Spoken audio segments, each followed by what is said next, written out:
아멘. 존귀하신 하나님, 감사와 찬양을 드립니다. 주의 지난 사흘간 우리 삶의 이 모양 저 모양으로 살아오다가 이 시간 하나님을 기억하며 은혜 베푸신 자리로 나아왔습니다. 반겨 맞아 주옵시고 주의 크신 사랑 안에 거하는 이 예배가 되게 하여 주시옵소서. 주의 말씀 따라 산다고 하면서 항상 나의 뜻이 앞설 때가 너무나 많습니다. 아버지 하나님, 연약한 우리의 심령을 주께서 붙잡아 주옵시고 말씀 안에 날마다 깨우쳐 주셔서 주께서 인도하시고 주께서 말씀하신 길로 가는 것이 우리의 삶의 참 행복이며 바른 길임을 깨달아 알게 하여 주시옵소서. 마음으로 붙잡고 소원하며 기도하는 기도의 제목들이 있습니다. 주님 기억하여 주옵시고 주의 때가 반드시 있으며 가장 선하신 때에 응답하시는 하나님이심을 믿어 의심치 않고 인내하며 기도하는 우리가 되게 하여 주시옵소서. 육신의 상한 자, 마음이 상한 자들이 있습니다. 하나님이 기억하여 주시고 성령께서 그들의 심령 가운데 임하셔서 위로하여 주옵시고 주께서 붙들고 계심을 믿음으로 찬송할 수 있는 저들이 되게 하여 주시옵소서. 그리하여 주님의 살아계심을 간증하는 주인공들이 다 될 수 있도록 주여 속히 역사하여 주시옵소서. 이 시간 말씀 전하시는 목사님, 성령 하나님 붙들어 주셔서 그 말씀 안에 우리를 위하여 예비하신 주의 길을 보게 하여 주옵시고 순종과 믿음으로 나아가 주의 말씀을 이루어드리는 복된 삶을 살게 하여 주시옵소서. 말씀 전하시는 목사님, 성령으로 충만하게 붙잡아 주옵시고 지혜와 능력과 계시의 말씀이 선포되는 주의 제단이 될 수 있도록 임하여 주옵소서. 예수님의 이름으로 기도드립니다. 아멘.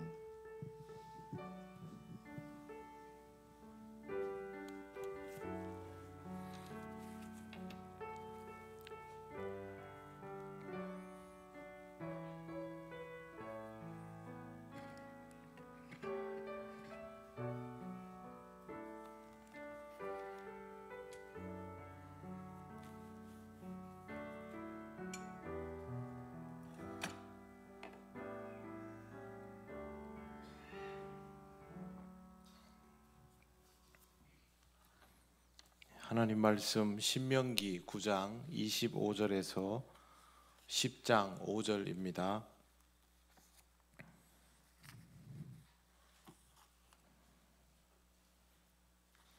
구약 성경 277쪽입니다. 신명기 9장 25절에서 10장 5절 말씀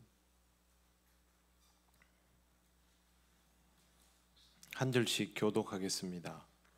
그때에 여호와께서 너희를 멸하겠다 하셨으므로 내가 여전히 40주 40야를 여호와 앞에 엎드리고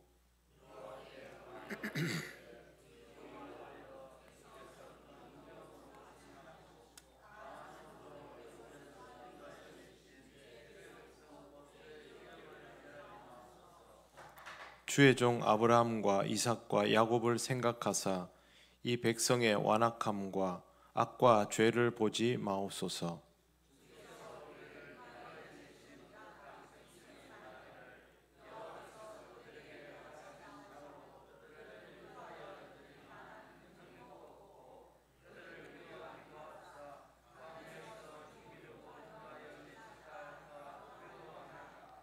그들은 주의 큰 능력과 펴신 팔로 인하여 내신 주의 백성 곧 주의 기업 이로소이다 하였노라.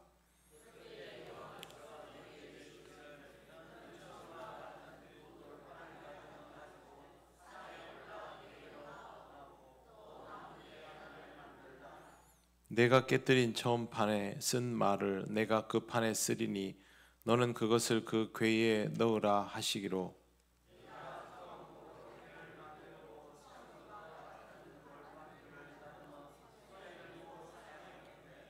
여호와께서 그 총회 날에 산 위 불 가운데에서 너희에게 이르신 십계명을 처음과 같이 그 판에 쓰시고 그것을 내게 주시기로.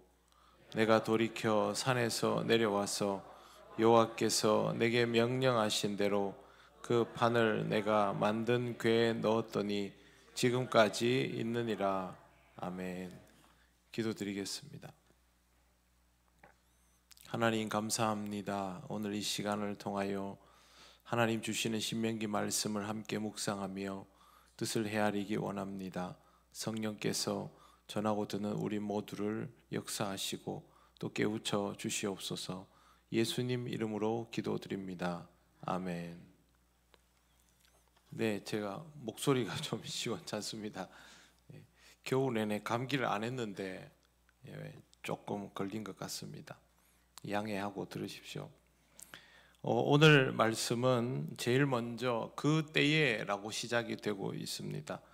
그때에라는 말은 이제 앞에 지난주에 읽어보았던 부분을 염두에 두면 되는데, 간단하게 말씀드려서 이스라엘이 하나님 앞에서 연이어서 사고를 칠 때를 뜻합니다. 하나님 앞에 불순종하면서 불평 불만을 반복적으로 터뜨리고 있을 때에입니다. 이것은 하나님의 입장에서는 사실상의 반역 행위를 일삼는 것입니다. 하나님은 이런 불순종, 반역을 그대로 보시는 분이 아닙니다. 그래서 25절을 보시면 그때에 여호와께서 너희를 멸하겠다 하셨으므로 이렇게 선언하셨다는 것을 알 수 있습니다. 하나님의 입장에서 보면 당연한 것이죠. 공의로우신 하나님, 창조주이신 하나님께서 특정한 백성을 선택하셔서 그 백성을 살리고 자유케 하시려고 이집트에서 일부러 꺼내어 주셨는데, 이스라엘이 스스로 하나님 섬기는 것을 거부하고 이집트를 그리워하고 현실을 불평하기를 일삼았기 때문입니다.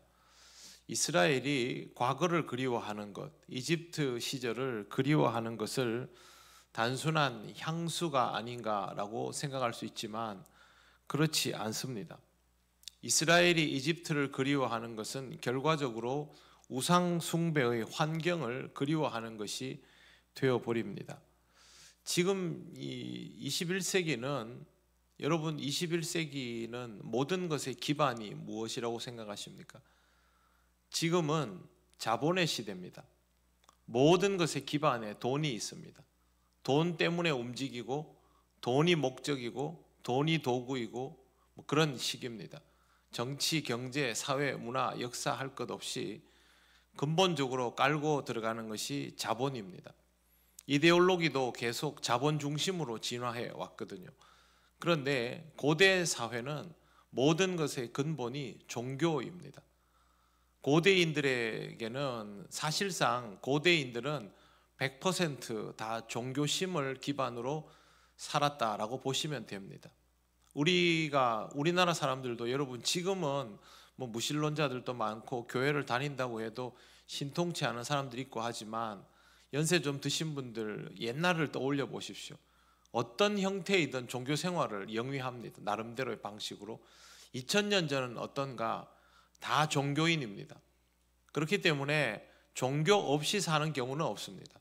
이 종교를 선택하나 저 종교를 선택하나의 차이가 있을 뿐이죠. 그런데 하나님이라는 신이 노골적으로 이스라엘을 선택해서 꺼내 놓았는데 이집트로 돌아가고 싶다라고 하면, 그건 이집트가 그립다가 아니라 그 시절의 삶이 그립다는 것이고, 그건 그 시절의 삶의 기반이 되는 종교 생활에 대한 향수도 같이 있다는 뜻입니다. 즉 우상 숭배하던 시절이 그립다는 것이죠. 이게 왜 말이 되냐 하면, 이스라엘이 가나안에 들어가서 굉장히 쉽게 우상 숭배를 하지 않습니까? 마치 그런 시절을 기다렸다는 것처럼, 여러분 이스라엘이 하나님 앞에서 신실했던 시간이 많습니까? 우상 숭배한 시간이 많습니까? 우상 숭배한 시간이 훨씬 많지요. 무엇이 본체인지를 모를 정도입니다. 그만큼 이 사람들이 가지고 있는 종교심에는 그런 것들이 기본적으로 깔려져 있다라는 것이죠. 그렇기 때문에 이런 불순종을 하나님께서 그냥 좀 불평불만하고 말 안 들으면 꾸지람만 하시면 되지, 너무 혹독하게 그러는 거 아니냐. 가나안 백성들을 만났을 때 정복해서 이겼으면 포로로 삼고 노예로 삼으면 되지, 그렇게 진멸할 필요가 있느냐? 아닙니다. 모든 것이 종교적이기 때문에 종교적인 차원에서 하나님의 판단과 해석과 명령이 이루어지다 보니 여기에 대해서는 여지를 두시지 않는 것입니다. 그러므로 이스라엘의 불순종도 단순한 불평불만이 아니라 종교적인 문제입니다. 신앙적 문제인 것이죠. 굉장히 심각한 창조주 하나님에 대한 반역이 되는 것입니다. 신앙생활을 하는 사람들이 일상의 것들에 대한 불평이나 또 다른 만족감이나 이런 것들을 종교적인 문제가 아닌 것처럼 생각하는 경우가 있습니다. 교회 생활은 교회 생활대로 하고 교회 생활은 좀 신실하게 하는데 일반적인 삶 속에서 신앙적이지 않은 모습들, 그러니까 평소에 인간관계에서 내가 직장에서 내 아랫 사람들에게 짜증을 좀 낸다든지 불합리한 지시를 내린다든지 세상적인 상황에서 조금 이윤을 더 얻기 위해서 세상 사람들처럼 판단하고 행동한다든지 이런 부분에 대해서 이 부분은 굳이 신앙적이지 않아도 되지 않느냐, 요건 종교와는 좀 별개의 것 아니냐, 이런 생각을 하는 사람들이 왕왕 있습니다. 특히 감정에서 일어나는 문제들을 그렇게 덮으려고 하는 경우들을 볼 수 있는데 굉장히 위험한 것입니다. 우리의 삶의 어떤 영역도 신앙과 무관한 영역은 존재하지 않습니다. 그러므로 우리가 이 땅을 살아가면서 가지는 불평과 불만이 있다면 그 부분은 결국 신앙적인 부분입니다. 그렇게 되어 있습니다. 그렇기 때문에 우리는 이런 부분으로 인하여 자기도 모르게 하나님께 불순종할 수 있다라는 것을 주의해야 됩니다. 요즘처럼 정치적으로 민감한 문제들이 있을 때는 이거는 교회 일과는 별개이지 정치는 정치고 그렇지 않습니다. 어떤 걸 선택하는 것은 본인의 자유이겠죠. 그러나 그 선택이 우리 신앙의 가치와 불합리하면 안 되는 겁니다. 여러분이 뭘 선택할 수 있습니다. 그렇죠? 네. 그런데 그것이 내 신앙적 가치와 동떨어지면 안 되는 것이죠. 우상 숭배를 하는 것과 합치할 수 없고 불의와 불법을 행하는 것과 합치할 수 없죠. 똑같은 가치입니다. 그렇기 때문에 여러분의 삶에 있어서 이 부분은 신앙적인, 이 부분은 경제적인, 이 부분은 사회적인, 이 부분은 정치적인 아닙니다. 모든 것의 기반이 신앙적으로 깔려 있고 그 위에 경제, 사회, 정치의 영역들이 판단 내려질 수 있습니다. 그러면 여러분의 판단의 근본은 무슨 판단이 먼저 되어야 합니까? 신앙적 판단이 먼저 되어야 됩니다. 그것 때문에 이스라엘이 문제가 발생하는 것입니다.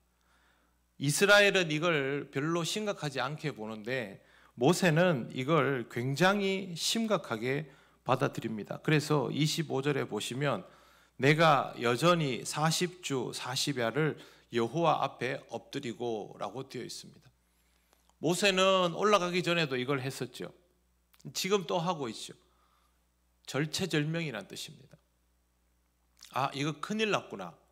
이것 때문에 우리가 멸족할 수 있겠구나. 하나님께서 우리에게 주신 은혜를 통째로 뿌리치면 우리는 여기서 다 끝나겠구나 라고 받아들인 것입니다.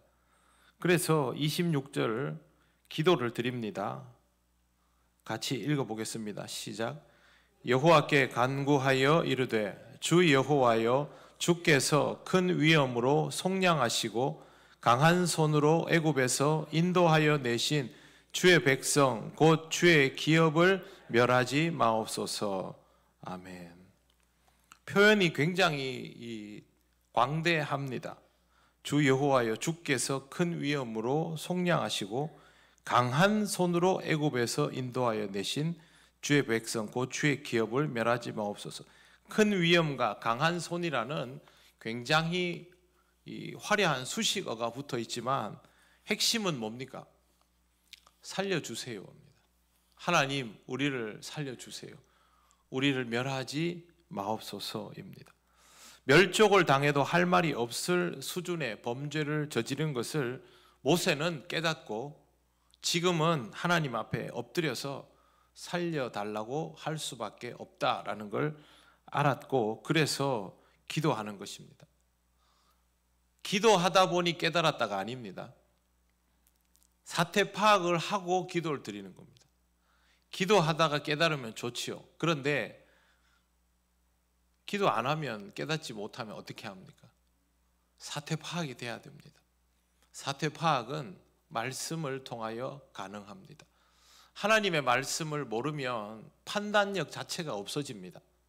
우리가 신앙 없이 내리는 판단이 얼마나 위험한지를 모르기 때문이죠. 모세는 알지 않습니까? 이스라엘은 모르지 않습니까? 그렇기 때문에 이런 판단을 할 수 있어야 하고, 영적 지도자는 더더욱 이 판단을 내릴 수 있어야 합니다. 영적 지도자가 영적 공동체의 위기를 판단하지 못하면 그 공동체는 정말 파멸의 길로 갈 수 있죠. 집단적으로 패망할 수 있습니다. 그래서 이 말씀에 대하여 깨어 있는 것이 중요하고, 이런 것들에 대해서 이 위험, 심각함의 기준은 불순종입니다. 얼마나 불순종하였는가, 그것으로 판단하면 됩니다. 27절을 보십시오. 주의 종 아브라함과 이삭과 야곱을 생각하사 이 백성의 완악함과 악과 죄를 보지 마옵소서. 하나님이 이미 이 백성의 완악함과 악과 죄를 다 보셨지요. 그리고 모세가 자기가 표현하지 않습니까? 완악함, 악, 죄, 굉장히 심각한 단어들 아닙니까? 모세는 이스라엘이 얼마나 잘못했는지 다 알고 있습니다. 그래서 이렇게 구체적으로 자기가 명시를 합니다. 하지만 모세의 바람은 뭐냐 하면, 이번엔 그냥 넘어가 주세요입니다. 한 번만 살려주십시오. 우리가 얼마나 잘못했는지 잘 알고 있습니다. 그런데 한 번만 봐주십시오. 그러면서 하는 말이 주의 종 아브라함과 이삭과 야곱을 생각하사입니다. 믿음의 조상에서부터 여기까지 내려올 때 이 조상들을 지켜주셨지 않습니까? 이 사람들 완벽한 사람들 아닌데도 하나님께서 붙들어 주시고 용서해 주시고 용납해 주시면서 그렇게 믿음의 조상으로 살도록 해 주셨지 않습니까? 그래서 우리가 있지 않습니까? 하나님 한 번만 봐주십시오. 우리 얼마나 많이 잘못했는지 압니다. 백성은 불평을 하고 있고, 영적 지도자는 하나님 앞에 용서를 구하고 있는 것입니다. 28절, 주께서 우리를 인도하여 내신 그 땅 백성이 말하기를 여호와께서 그들에게 허락하신 땅으로 그들을 인도하여 드릴 만한 능력도 없고 그들을 미워하기도 하사 광야에서 죽이려고 인도하여 내셨다 할까 두려워하나이다. 제가 보기에는 불필요한 말입니다. 이 말은 왜 그러냐 하면, 공동번역으로 읽으면 이렇습니다. 자칫하면 주께서 구출해 내시기 전에 우리가 살던 땅의 사람들이 말하기를, 이집트 사람들입니다. 약속해놓고 약속한 땅에 저들을 데려가지 못하는 것을 보니 야훼는 무능하구나, 또는 데려다가 광야에서 죽여버리는 것을 보니 퍽이나 미웠던가 보군. 이게 공동번역입니다. 그러니까 이스라엘이 지금 여기서 멸족을 당하면 이집트 사람들이 야훼 하나님이 무능해서 이스라엘을 약속의 땅으로 못 집어넣는구나, 아니면 광야로 워낙 미워하니까 유혹해서 광야로 데리고 나와서 여기서 멸족시키려고 이렇게 했구나, 그렇게 이집트 사람들이 말할 수 있다는 거죠. 모세가 이집트 사람들이 이런 말을 할 수 있는지 없는지 어떻게 압니까? 알 수가 없죠. 알 필요도 없고. 그런데 여러분, 모세가 왜 이런 말을 하겠습니까? 하나님, 우리가 다 죽으면 하나님께 누가 됩니다. 전능하신 하나님의 역사하심에 오점이 생기지 않습니까? 우리가 비록 부족함이 참 많지만 그래도 하나님이 여기까지 우리를 인도하셔서 40년을 봐주셨으면 그냥 좀 더 가시죠.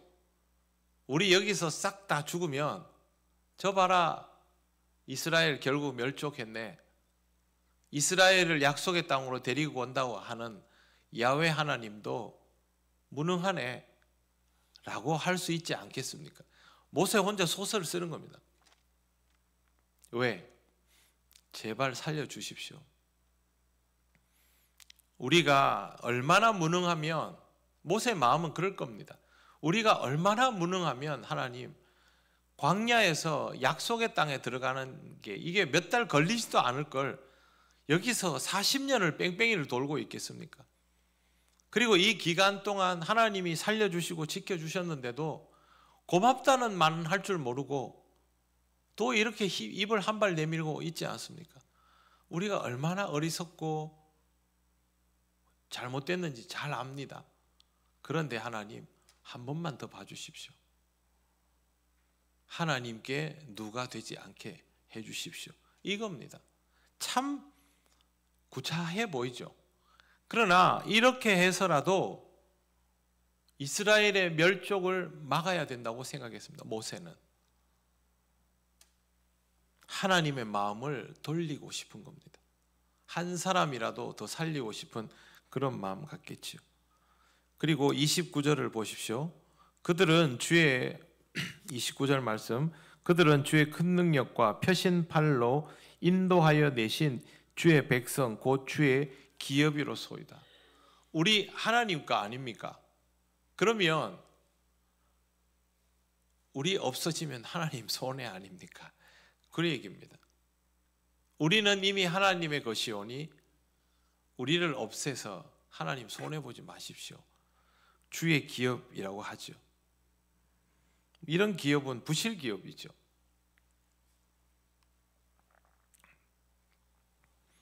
그렇게 말해서라도 살려달라고 애원하는 것입니다. 모세의 이런 궁색함과 애절함은 하나님의 인도와 자비하심에 대한 호소이지만 반대로 말하면 지금 이렇게 이스라엘이 멸족되지 않고 살아있는 것 자체가 기적이라는 뜻이기도 합니다. 예전에 망해도 하나도 놀랄 게 없습니다. 이스라엘과 유다가 망한 시절이 지금 여기서부터도 한참 뒤로 가서 아수르와 바벨론에게 망하는데, 여러분, 아수르와 바벨론에게 망하는 이 시점을 앞으로 당기면 좀 시기가 너무 빠를까요? 블레셋에게 망하면 시기가 너무 빠를까요? 사사시대에 망하면 시기가 빠를까요? 가나안 땅에 못 들어가면 시기가 빠를까요? 하나도 안 빠르죠. 그때 망해도 이상할 게 하나도 없습니다. 골리앗 하나 앞에 벌벌 떨었던, 언약궤를 뺏겨버렸던, 나라가 두 쪽 나도록 정신을 못 차리던 임금들 하며 언제 망해도 하나도 놀랄 게 없을 나라입니다. 그런데 하나님께서 지금까지 살려주신 것이죠. 그것이 하나님의 은혜입니다.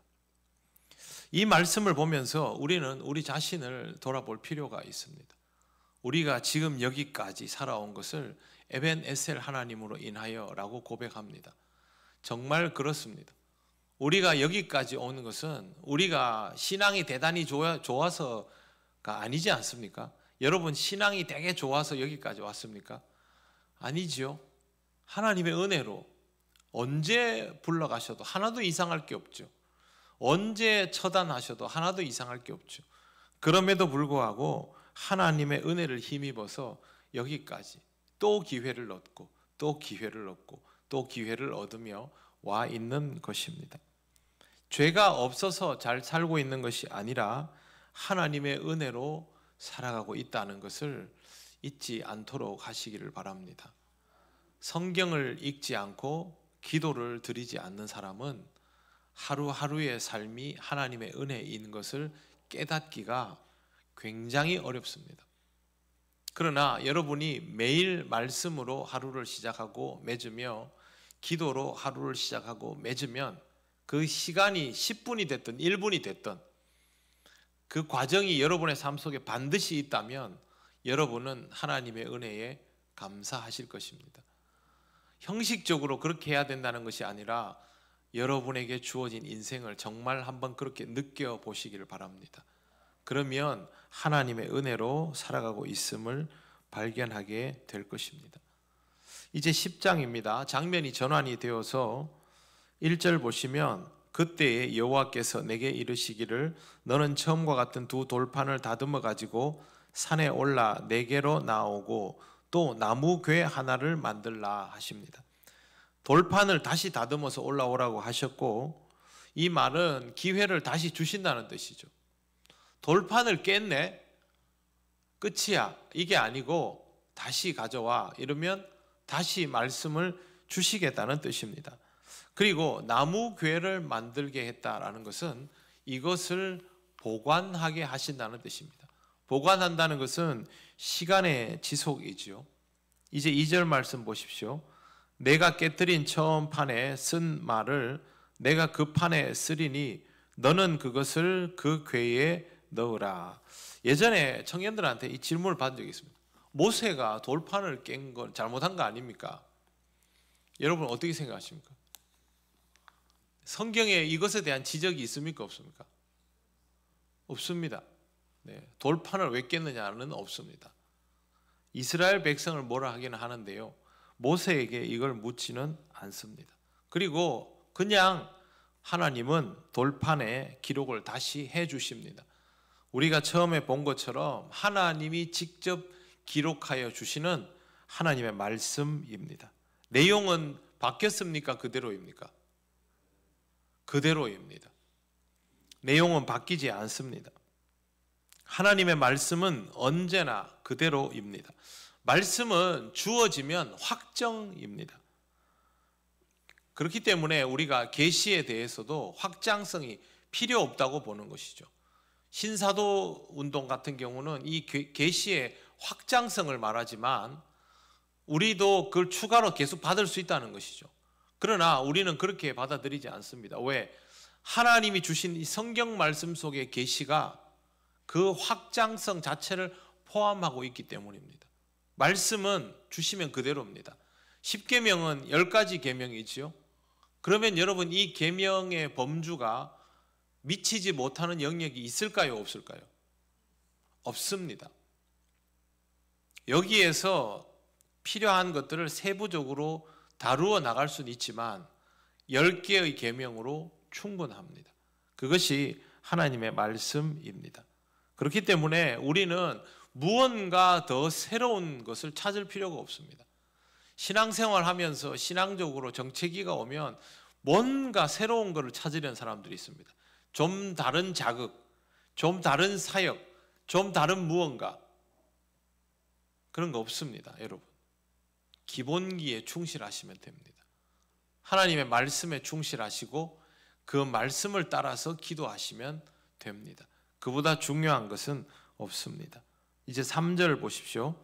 내가 조각목으로 궤를 만들고 처음 것과 같은 돌판 돌을 다듬어 손에 들고 산에 오르매. 모세는 그대로 합니다. 이 조각목은 시띠나무인데요, 아카시아 나무를 뜻합니다. 그런데 복수형으로 되어 있습니다. 그건 뭐 어떤 의미냐 봤더니 그 중에서 좋은 것을 선별하였다는 의미가 있습니다. 질이 좀 좋은 걸 골랐다는 것이죠. 자, 이제 4절 말씀. 여호와께서 그 총회 날에 산 위 불 가운데에서 너에게 이르신 10계명을 처음과 같이 그 판에 쓰시고 그것을 내게 주시기로. 이제 5절 말씀 같이 읽겠습니다. 내가 돌이켜 산에서 내려와서 여호와께서 내게 명령하신 대로 그 판을 내가 만든 궤에 넣었더니 지금까지 있느니라. 아멘. 지금까지라는 단어가 눈에 들어옵니다. 도대체 언제를 말하는 것일까? 그런데 원문에는, 히브리어 원문에는 지금까지라는 말이 없습니다. 대신에 존재 동사는 있습니다. 이 문장을 직역하면 이렇습니다. 그리고 그것들은 여호와께서 내게 명하신 대로 그곳에 있다. 이걸 지금까지라고 번역한 겁니다. 그리고 그것들은 여호와께서 내게 명하신 대로 여기에 있다. 그런데 이 있다가 사실상 계속 현재형이 되는 것이죠. 즉 소멸되지 않는다라는 의미인데, 성경에는 이 언약궤에 대한 기록이 어디까지 나와 있냐면 다윗 시대까지만 언급이 되어 있습니다. 다윗 시대 이후로는 언급이 없다가 예루살렘이 멸망하고 나서는 그냥 완전히 기억에서 사라진 것이죠. 그들의 신앙이 소멸될 때, 이 이스라엘과 유다의 신앙이 소멸될 때 그들의 국가도 사라졌습니다. 하나님이 내버려 두시지 않았죠. 그리고 성전도 무너졌습니다. 그와 함께 그들이 그토록 애지중지했던 법궤도 사라졌습니다. 법궤가 사라져서 너무 안타깝지 않은가? 그렇게 생각할 필요가 없습니다. 법궤는 이 백성이 하나님으로부터 말씀을 받아 그 말씀을 기억하고 말씀대로 살아가라는 의미에서 주신 것입니다. 돌판에 쓰여진 걸 맨날 보면서 확인 작업을 해서 지키는 것이 아니라 거기에 있는 내용은 모세를 통해서 얼마든지 전달이 되고 그거는 이스라엘 백성이 이미 다 외우고도 남는 겁니다. 우리는 십계명도 제대로 못 외우는 경우들이 허다하지만 유대인들은 12살 되면 모세오경을 다 외웁니다. 몰라서 못 외우는 거 아닙니다. 그들이 하나님의 백성으로 살아갈 때 법궤의 용도도 유효했던 것이죠. 그런데 하나님의 백성이 자기 정체성을 잃고 하나님 나라 시민으로서의 구실을 못하고 그러면 이 법궤가 무슨 소용이 있습니까? 성전이 파괴되고 사람들이 없어지고 흩어지고 나면 그 돌판의 계명을 읽고 마음에 새기고 지킬 사람들이 없어지는 거 아닙니까? 이스라엘이 없어지고 유다가 없어졌죠. 나라가 없어지고 백성이 다 흩어졌죠. 그런데 언약궤만 남아있으면 뭐합니까? 아무짝에 쓸모없는 겁니다. 법궤가 사라진 이유는 효용성이 없기 때문입니다. 백성이 있어야 법궤도 유효한 것이죠. 돌판을 새겨서 보존하는 것이 중요한 것이 아닙니다. 돌판은 없어져도 됩니다. 그럼에도 불구하고 하나님의 말씀은 살아있고 그 말씀을 기억하고 보존하며 지키려 하는 사람들이 있으면 십계명 그리고 하나님의 말씀은 유효한 것입니다. 여러분, 성경을 달달 외우면 신앙적입니까? 아닙니다. 그 성경 말씀을 마음에 새기고 말씀의 무게를 느끼고 그걸 가지고 한 걸음 한 걸음을 걸어 나가는 사람이 신앙적인 것이죠. 성경을 달달달달 외워도 그 성경하고 전혀 상관없는 삶을 살아가는 사람은 신앙적이지 않습니다. 그 사람한테는 성경이 필요하지 않죠. 도구겠죠, 도구. 그 사람에게 있어서 주의 말씀은 내 발의 등이요 내 길의 빛이 아닙니다. 내 발의 등이요 내 길의 빛이 되는 사람이 말씀을 가까이 하는, 말씀을 제대로 받아들이는 것이죠. 돌판이 중요한 것이 아닙니다. 계명이 몇 가지인가 그게 중요한 것도 아닙니다. 중요한 것은 하나님의 말씀이 주어지면 그 말씀을 묵상하고 내가 어떻게 하면 이 말씀을 지킬 수 있을까? 이 말씀과 내 삶의 간격은 무엇인가? 나는 왜 이 말씀을 잘 준행하지 못할까? 그것으로 인하여 하나님께 나아가고 이런 과정들을 감당해 나가는 것이죠. 여러분에게도 주의 말씀이 항상 전달이 됩니다. 본질적으로 주의 말씀을 받아들이고 묵상하며 지켜나가는 데 집중하시기를 바랍니다. 제가 우리 교회에 와서 말씀을 전하면서 제일 많이 놀랬던 게 뭐냐 하면요, 주중에 설교를 듣고 질문을 하는 경우가 예전에 다른 교회에서는 없었습니다. 그런데 우리 교회에서는 질문을 하시더라고요.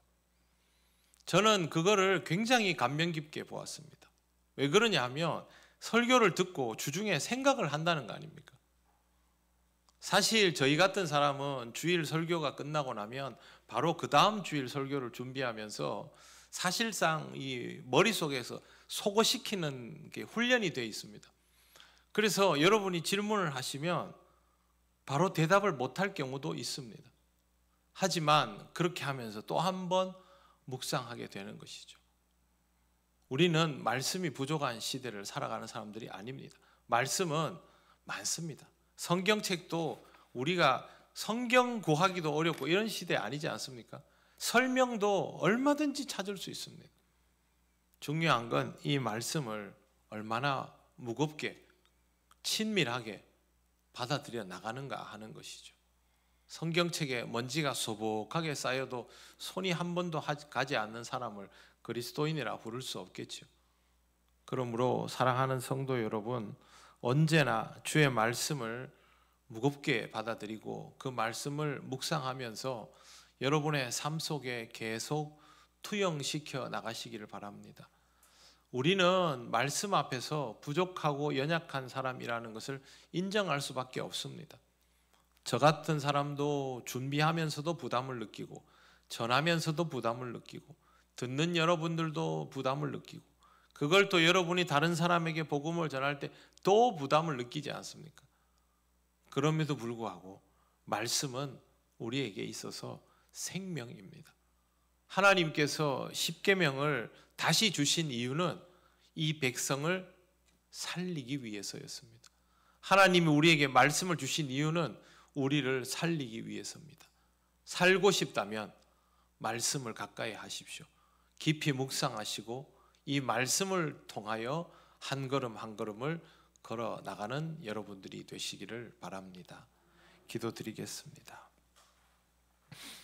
오늘 하나님 앞에 말씀 묵상에 관하여 함께 기도 올리기 원합니다. 하나님 아버지, 말씀을 더욱 가까이 하며 말씀이 지켜지는 삶이 되기를 원합니다. 우리의 신앙이 언제나 주의 말씀 안에 있게 하옵소서. 말씀이 내 안에 살아있게 하옵소서. 다 같이 기도드리겠습니다. 아버지 하나님, 은혜를 감사드립니다. 하나님의 말씀이 우리에게 꿀송이 같다 하지만 필요할 때만 펼쳐보는 경우가 너무도 많아 아직도 말씀을 잘 이해하지 못하는 경우도 많습니다. 아버지 하나님, 이 말씀에 대하여 무지하지 않게 하시고 또 말씀을 배우고 익힐 때마다 우리의 삶이 변화되는 은혜를 누리게 하여 주시옵소서. 생명의 말씀이 우리 앞에 있음에 이 말씀으로 힘을 얻고 주님 앞에서 더 아름다운 성장을 이루어가기를 원합니다. 영이신 하나님 아버지, 역사하여 주셔서 우리의 모든 것들이 주님의 말씀으로 생명을 얻게 하여 주시옵소서. 하나님께서 우리와 함께 하심으로 하나님, 우리에게 말씀을 통한 아름다운 성장이 있기를 원합니다. 그리하여 주실 줄 믿습니다.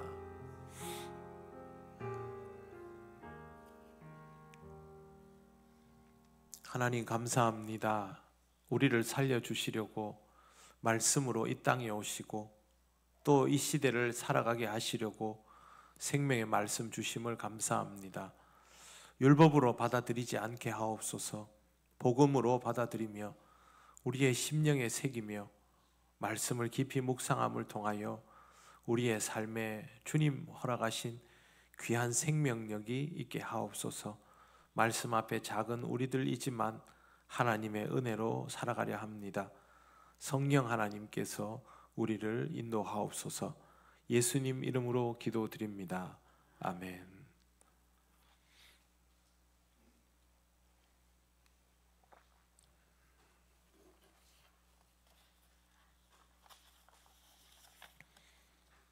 교회 소식 전하겠습니다.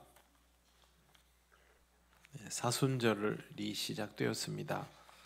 여러분 나름의 사순절 나기를 해보시길 바랍니다. 교회에서는 사순절 묵상 카드를 여러분에게 제공해 드렸고요. 새벽기도는 이 묵상 카드 진도에 맞추어서 매일매일 하고 있습니다. 교회에 나오셔서 같이 말씀 묵상하고 기도하고 하루를 시작하시면 더없이 좋겠고, 그렇지 못한 분들도 그 말씀 읽으시고 또 유튜브를 통해서라도 묵상을 함께 함으로 우리가 영적으로 말씀 안에 하나가 되는 공동체라는 것을 다시 한번 확인하시기를 바랍니다. 다가오는 주일 2부 예배 후에 기관 원례회가 있습니다. 그리고 4월 22일 부활절에 이웃 초청 잔치가 있고요. 전도를 위한 카드가 필경대에 준비되어 있습니다. 여러분 기도하시고 또 마음에 한 사람씩 품고 카드를 제출해 주시면 저도 같이 기도하도록 하겠습니다. 교회 유지보수공사가 이제 오늘 입구에 보셨지요? 네, 좋지요? 네, 색깔을 제가 골랐습니다. 네.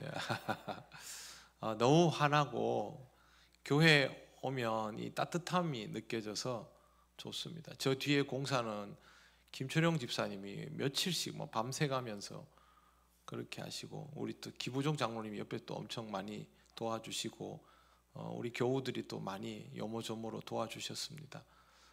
언제나 귀한 마음으로 그렇게 헌신하고 봉사해주는 모습이 여러분들에게 늘 있기에 우리 교회가 따뜻함을 더 잘 유지한다고 생각을 합니다.